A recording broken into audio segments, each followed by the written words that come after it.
नमस्कार। Cinema hall में आपका स्वागत है। मैं अजय ब्रह्मात्मस।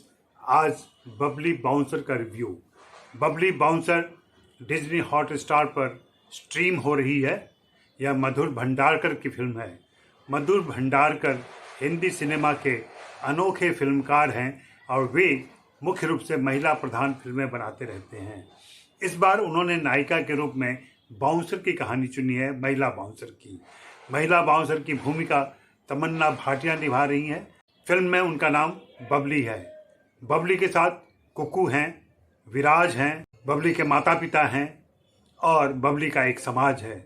वह ऐसे गांव से आती है जिस गांव में पहलवान पैदा होते हैं जो बाद में बड़े होकर बाउंसर बनते हैं और इसकी ट्रेनिंग बबली के पिता ही दिया करते हैं। उन्होंने बबली को भी सिखाया पढ़ाया है और इस तरीके से तैयार किया है कि जब वह मौका आता है तो वो बाउंसर बन जाती है। फिल्म की कहानी बहुत ही साधारण तरीके से एक सिंपल टेम्पलेट है और एक अंडरडॉग की कहानी है। वह कैसे बदलती है। यह नारी अस्मिता और नारी सशक्तिकरण की भी फिल्म है। सबसे अच्छी बात इस फिल्म के साथ ये है कि यह फिल्म बहुत ही साधारण तरीके से एक सिंपल सी कहानी लेकर चलती है और अपनी बात सीधे तरीके से कहती है। इसमें किसी भी प्रकार के गिमिक को नहीं अपनाया गया है।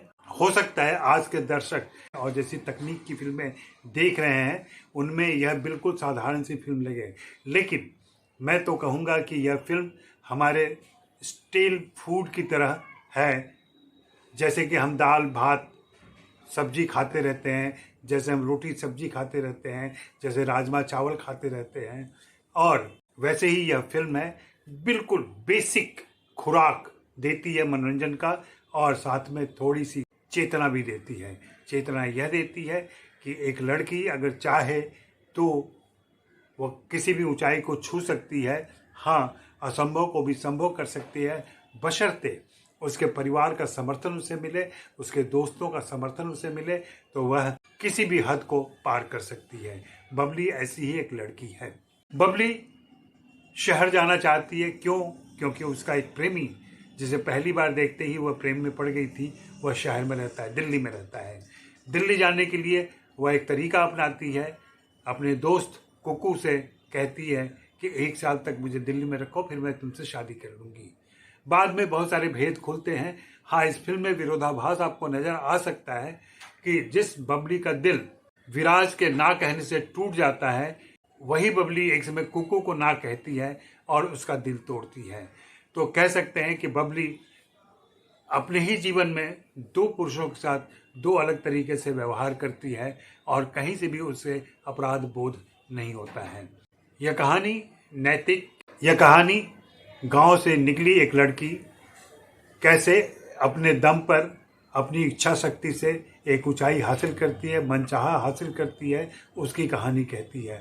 मैं मधुर भंडारकर को बधाई दूंगा कि उन्होंने एक ऐसे समय में जब हिंदी सिनेमा बिल्कुल नए नए आयामों को छू रहा है, उन्होंने एक बेसिक सी कहानी कही है और जो कहानी आपको छूती है। हाँ, यह हो सकता है कि यह फिल्म शहरी दर्शकों को पसंद ना आए क्योंकि वे ऐसी कहानियों से बहुत आगे बढ़ चुके हैं, लेकिन यह कहानी गांव देहात कस्बे के दर्शकों को बहुत पसंद आएगी क्योंकि वहाँ अभी तक की स्थितियाँ बहुत बदली नहीं हैं। अभी तक उनके आसपास ऐसी हजारों बबली मौजूद है जिन्हें ज़िंदगी में तरक्की करनी है। तो बधाई मधुर भंडारकर, और आप सब भी इस फिल्म को देखें और अपनी राय दें कि आपको यह फिल्म कैसी लगी। शुक्रिया, मेहरबानी, धन्यवाद।